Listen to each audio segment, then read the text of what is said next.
ఇంతకు ముందు భాగాల్లో జరిగిన స్టోరీ. సీతాపురం అనే ఊర్లో ఉంటున్న రామరాజు ఏకైక కూతురు గీతాంజలి.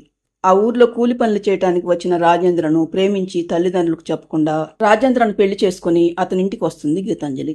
కానీ రాజేంద్ర ఇంటికి వచ్చిన కొద్ది రోజులకే అతని నిజ స్వరూపం గీతాంజలికి అర్థమవుతుంది. రాజేంద్రకు పుట్టెడు బద్ధకంతో పాటు ఊర్లో వాళ్ళ దగ్గర అప్పులు చేసే వ్యసనం కూడా ఉంటుంది. అతని ప్రవర్తన మార్చుకుని కష్టపడి పనిచేయమని రాజేంద్రకు చాలాసార్లు చెప్తుంది గీతాంజలి. కానీ రాజేంద్ర తన పద్ధతి మార్చుకోడు. ఇంతలో తను తల్లి కాబోతున్నానని తెలుసుకున్న గీతాంజలి పుట్టబోయే తన పిల్లలు పస్తులుండకూడదని పక్కింటి మల్లిక ద్వారా ఒక పూల తోటలో పనిచేయడానికి వెళ్తుంది గీతాంజలి. తర్వాత గీతకి 2 పిల్లలు పుడతారు. పిల్లలు పుట్టిన తర్వాత వాళ్ల కోసమైనా గీతాంజలి తల్లిదండ్రులు వస్తారని, భార్య పిల్లలతో పాటు తను కూడా అత్తవారింటికి మకాం మార్చవచ్చని అనుకున్న రాజేంద్రకు నిరాశ మిగులుతుంది. ఎందుకంటే గీత రాజేంద్రను పెళ్లి చేసుకుని వచ్చిన తర్వాత ఆమె తల్లిదండ్రులు ఉన్న ఆస్తులన్నీ అమ్ముకుని ఎటో వెళ్లిపోయారని రాజేంద్రకు తెలుస్తుంది. దాంతో గీత వాళ్ళ ఆస్తుల మీద కన్నేసిన రాజేంద్రకు ఎదురుదెబ్బ తగిలినట్లుగా అనిపించి అప్పటి నుండి గీతను ఆమె పిల్లలను పట్టించుకోవటం మానేస్తాడు రాజేంద్ర. గీత సంపాదించి పెడితే తినటం, ఊరి మీద పడి తిరగటం రాజేంద్ర దినచర్య. ఒకరోజు ఇంట్లో ఒంటరిగా ఉన్న పిల్లలిద్దరూ తల్లిని వెతుక్కుంటూ ఊరు బయటకు వస్తుండగా వాళ్ళని ఒక కాకి చంపాలని వెంటపడుతుంది. ఇంతలో సమయానికి గీత వచ్చి తన పిల్లల్ని కాపాడుకుంటుంది. తరువాత ఇంటికొచ్చిన గీత రాజేంద్రతో గొడవ పెట్టుకుంటుంది. సంపాదించటం చేత కాకపోయినా కనీసం పిల్లలకు కాపలాగైనా ఉండొచ్చు కదా, పిల్లలకి ఏమైనా అయితే తను ఊరుకోనని, వాళ్ల కోసమే బ్రతుకుతున్నానని రాజేంద్రకు వార్నింగ్ ఇస్తుంది గీత. ఒకరోజు గీత పనికి వెళ్లిన తర్వాత పిల్లలిద్దరూ ఏడుస్తూ ఉండటంతో వాళ్ళని తీసుకుని గీత దగ్గరకు బయలుదేరతాడు రాజేంద్ర. ఇంతలో గీత తను పనిచేసే పూలతోట యజమాని పల్లవితో కలిసి వస్తూ రాజేంద్రకి ఎదురుపడుతుంది. తన దగ్గరున్న పూల బుట్టను పల్లవి వాళ్ళ ఇంట్లో ఇచ్చిరామని రాజేంద్రకు చెప్పి పిల్లల్ని తీసుకుని ఇంటికి వెళ్తుంది గీత. తర్వాత రాజేంద్ర పల్లవి వాళ్ళ ఇంటికి వచ్చి అంత పెద్ద ఇంట్లో ఎవరెవరు ఉంటారని పల్లవిని అడుగుతాడు. ఇంట్లో తను ఒక్కదాన్నే ఉంటానని, తనకు పిల్లలు పుట్టకపోవడంతో భర్త మరో పెళ్లి చేసుకున్నాడని, తన మాజీ భర్త ఇచ్చిన డబ్బులతోనే ఇల్లు పూలతోట కొనుక్కున్నానని చెప్తుంది పల్లవి. దాంతో రాజేంద్ర ఆలోచనలో పడతాడు. ఇక తరువాత ఏం జరుగుతుందో చూడండి. తన గతమంతా చెప్పి పల్లవి అక్కడి నుండి వెళ్ళిపోతుంది. దాంతో రాజేంద్ర మనసులో కొత్త ఆశలు మొదలవుతాయి. ఎలాగైనా ఈ పల్లవిని పెళ్లి చేసుకుంటే ఈమె ఆస్తంతా నాదవుతుంది. ఇక ఆ గీత దాని పిల్లల గోల నాకు లేకుండా పోతుంది. కాబట్టి ముందు ఈ పల్లవి దృష్టిలో నేను మంచివాళ్లాగా నిరూపించుకోవాలి అనుకున్న రాజేంద్ర అక్కడి నుండి వెళ్ళిపోతాడు. మరుసటి రోజు ఉదయమే మళ్లీ పల్లవి ఇంటికి వస్తాడు రాజేంద్ర. రాజేంద్రను చూడగానే పల్లవి ఆశ్చర్యపోతూ, ఏంటండి ఎలా వచ్చారు? గీతేమైనా ఈరోజు పనిలోకి రానని చెప్పమన్నదా అంటుంది పల్లవి. నేనొచ్చింది అందుకు కాదండి. నిన్న మీరు మీ గతమంతా చెప్పినప్పటి నుండి మీరు పడ్డ అవమానాన్ని, బాధను తలుచుకుంటూ ఉంటే నాలాగే మీరు కూడా చాలా కష్టాలను అనుభవించారని అర్థమైంది.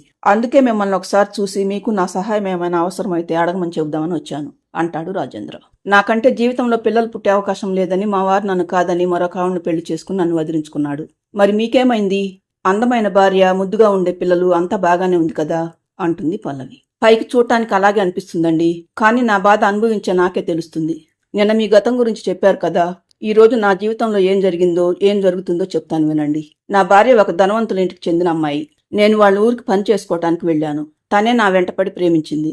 పెద్దవాళ్లకు తెలియకుండా పెళ్లి చేసుకోవటం తప్పని ఎంత చెప్పినా వినకుండా ఆమెను పెళ్లి చేసుకోకపోతే చస్తానని బెదిరించి మరీ మా పెళ్లి జరిగేలాగా చేసింది. కానీ ఇప్పుడు అనిపిస్తుందండి, తనను పెళ్లి చేసుకుని నేనెంత పెద్ద తప్పు చేశానని. ఇంటికి వచ్చిన దగ్గర నుండి వాళ్ళ పుట్టింటి వాళ్ళతో పోల్చి నన్ను ఎప్పుడు అవమానిస్తూ ఉంటుంది. పిల్లల్ని కూడా సరిగా పట్టించుకోదు. అందుకే నేను వద్దని చెప్తున్నా వినకుండా మీ తోటలో పనిచేయటానికి వస్తుంది. కానీ తండ్రిగా నాకు తప్పదు కదా. వాళ్ల కోసమే ఆ గీత నన్నెంత హింసించినా ఓర్చుకొని ఇంకా ఇంట్లో ఉంటున్నాను. కానీ ఎంతకాలమని భరించగలనండి? రాను రాను నాకు జీవితం మీద విరక్తి పుడుతుంది. ఇక ఆ ఇంట్లో ఉండటం నా వల్ల కాదండి. అందుకే మీతో మాట్లాడి మీ దగ్గర ఏదైనా పనుంటే చేసుకుంటూ ఎక్కడైనా బయట ఒక చిన్న ఇల్లు తీసుకుని ఉందామని అనుకుంటున్నానండి. ప్రతి నెల నా సంపాదనలో కొంత నా పిల్లల కోసం ఇద్దామని అనుకుంటున్నాను అంటాడు రాజేంద్ర. దాంతో పల్లవి ఆశ్చర్యపోతూ, ఏంటి మీ భార్య అంత షాడిస్టా? చూడటానికి చాలా సౌమ్యంగా మంచిదానిలాగా అనిపిస్తుంది అంటుంది పల్లవి. అదేనండి దాని టాలెంటు. మీరే కాదు, మా పక్కింటి వాళ్ళు కూడా గీత అంత మంచివాళ్ళు ఎక్కడా ఉండరని అంటారు. దాని నిజ స్వరూపం నాకు మాత్రమే తెలుసు అంటాడు రాజేంద్ర. అయ్యో, మిమ్మల్ని చూస్తుంటే నాకు చాలా జాలేస్తుందండి. నాకు కూడా ఇంటి పని, తోట పని చూసుకోవడం చాలా కష్టంగా ఉంది. ఇక నుండి మీరు నాకు చేదోడుగా ఉండండి. మీ కష్టానికి తగినంత జీతం నెల నెలా తీసుకోండి. మీరు బయట ఎక్కడా ఉండవలసిన పని లేదు. మా ఇంటి పక్కనే నాకు మరొక చిన్న ఇల్లుంది.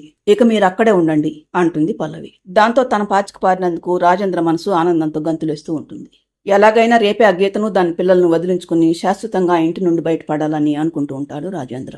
మరుసటి రోజు ఉదయం రాజేంద్ర తన మకాం పల్లవి ఇంటికి మారుద్దామని అనుకుంటూ ఉండగా గీత కంగారు పడుతూ, రాత్రి నుండి బాబుకు బాగా జ్వరం వస్తుందండి. నేనేమో ఈ రోజు తప్పకుండా పనిలోకి వెళ్ళాలి. మీరు బాబును హాస్పిటల్కి తీసుకువెళ్లి చూపించుకురండి అంటుంది గీత.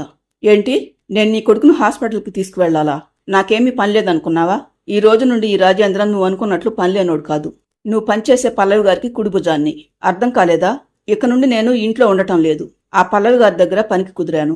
ఇప్పటి నుండి ఆ పల్లవి గారు చెప్పిన పని చేయటం, నెల తిరిగేసరికి జీతం తీసుకోవటం ఇదే నా పని అంటాడు రాజేంద్ర. అలాగా? మీరు ఏదో ఒక పని చూసుకుంటే మంచిదే కదండి. దానికోసం ఇల్లు వదిలి ఎందుకండి వెళ్ళటం? పగలంతా పల్లవి గారు చెప్పిన పని చేయండి, సాయంత్రం అవగానే ఇంటికి వచ్చేయండి అంటుంది గీత. నేను ఆమె దగ్గర పనికి కుదిరింది రోజు సాయంత్రం అయ్యేసరికి ఇంటికి రావటానికి కాదు, ఇక నుండి అక్కడే ఉంటానికి. ఇన్ని రోజులు నిన్ను నీ పిల్లల్ని భరించింది చాలు. ఇక మీతో వేగటం నా వల్ల కాదు. నాకు పల్లవి గారు పనితో పాటు ఇల్లు కూడా ఇస్తానన్నారు. ఇక నుండి నేను అక్కడే ఉండబోతున్నాను.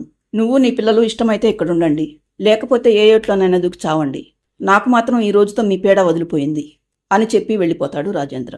దాంతో గీతకు కళ్ళు గిర్రుని తిరిగినట్లయి నేల మీద పడిపోతుంది.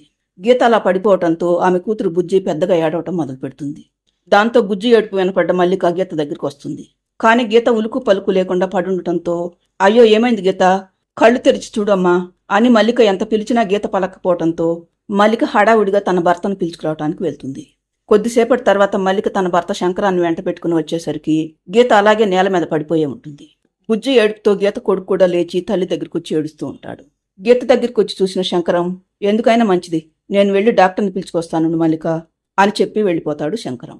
మరో 2 గంటల తర్వాత మెల్లగా కళ్ళు తెరుస్తుంది గీతాంజలి. తన దగ్గర నిలబడి ఉన్న మల్లికను, ఆమె భర్త శంకరాన్ని, ఏడుస్తూ ఉన్న తన పిల్లల్ని చూసిన గీత మెల్లగా లేచి నిలబడి, ఏమైందక్కా, మీరిద్దరూ అలా ఉన్నారేంటి? అయ్యో, నా పిల్లలిద్దరూ అలా గుక్కపట్టి ఏడుస్తున్నారేంటి అని పిల్లలిద్దరిని దగ్గరకు తీసుకుంటుంది గీత. ఉన్నట్లుండి నువ్వెందుకు కళ్ళు తిరిగి పడిపోయావు గీత? మీ బుజ్జి గట్టిగా ఏడవటంతో దాని ఏడుపు విని నేనొచ్చాను. నువ్వు అచేతనంగా పడి ఉండటంతో మా ఆయన వెళ్లి డాక్టర్ని పిలుచుకొచ్చాడు. డాక్టర్ నిన్ను చూసి ఏవో కొన్ని మందులు ఇచ్చి నిన్ను వెంటనే పట్నం వెళ్లి పెద్ద ఆసుపత్రిలో చూయించుకోమని చెప్పి వెళ్ళిపోయాడు. ఆయన నీకు 2 ఇంజెక్షన్లు కూడా చేశాడు. నువ్వు కళ్ళు తెరవటానికి సమయం పడుతుందని డాక్టర్ గారు వెళ్ళిపోయారు.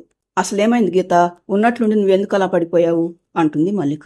దాంతో గీతకు అంతకుముందు రాజేందర్తో జరిగిన గొడవంతా గుర్తుకు వచ్చి, ఆయన నన్ను పిల్లలను వదిలేసి వెళ్ళిపోయాడక్క అని రాజేంద్ర ఇల్లు వదిలి వెళ్ళిపోయిన సంగతి చెప్తుంది గీత. అయ్యో, 2 పిల్లలు కూడా పుట్టిన తర్వాత మీ ఆయనకు ఇదేం బుద్ధి? మనం వెంటనే ఆ పల్లవి గారి దగ్గరికి వెళ్లి మీ ఆయన గురించి ఆవిడకి అర్థమయ్యేలాగా చెబుదాం పద. దాంతో ఆ పల్లవి మెడపట్టుకుని బయటకు గెంటేస్తే కానీ ఆ రాజేంద్రకు బుద్ధి రాదు అంటుంది మల్లిక. మనవాడు మంచివాడు కానప్పుడు ఆ పల్లవి గారు మాత్రం ఏం చేస్తారక్క? కాకపోతే ఆయన్ను పనిలో నుండి తీసేస్తుంది. దాంతో ఆయన నా మీద మరీ కక్ష పెంచుకుని ప్రతిరోజు వేధిస్తూ ఉంటాడు. ఉంటే ఇంట్లో ఉండండి, లేకపోతే ఏటైనా వెళ్ళి చావండి అని అన్నాడక్క. అలాంటి వాడు ఇక్కడున్నా ఎక్కడున్నా నాకు ఒకటే. చూద్దాం, బుద్ధి తెచ్చుకుని ఆయనంతటా ఆయన వస్తే వస్తాడు, లేకపోతే నా కర్మ ఇంతేనని సరిపెట్టుకుంటాను అంటుంది గీత. అది కూడా నిజమేలే గీత, కాకపోతే నిన్ను వెంటనే పట్నం వెళ్లి పెద్ద డాక్టర్ చూయించుకోమని ఇందాక డాక్టర్ గారు చెప్పారు, లేకపోతే చాలా ప్రమాదం అని చెప్పారు. మరిప్పుడేం చేద్దాం అంటుంది మల్లిక. నాకొచ్చే సంపాదన పూట గడవటానికి అంతంత మాత్రంగా సరిపోతుంది. ఇక పట్నం వెళ్లి పెద్ద హాస్పిటల్లో చూయించుకోవటం ఎలా వీలవుతుందక్క అంటుంది గీత. కానీ గీతకు తెలియంది ఏంటంటే, తనకొచ్చింది మామూలు జబ్బు కాదని, తన ప్రాణాలను హరించి వేసే ప్రాణాంతకమైన రోగమని. అసలు గీతకు వచ్చిన జబ్బేంటి? గీతకు ఏమైనా అయితే ఆమె పిల్లల పరిస్థితి ఏంటి? బాధ్యత లేకుండా భార్య పిల్లల్ని వదిలేసి వెళ్లిన తండ్రితో పాటు తల్లి కూడా దూరం అయితే పాపం ఆ పసిపిల్లల గతేంటి? ఈ స్టోరీ అంతా తెలియాలంటే ఈ కథ 4వ భాగం చూడండి.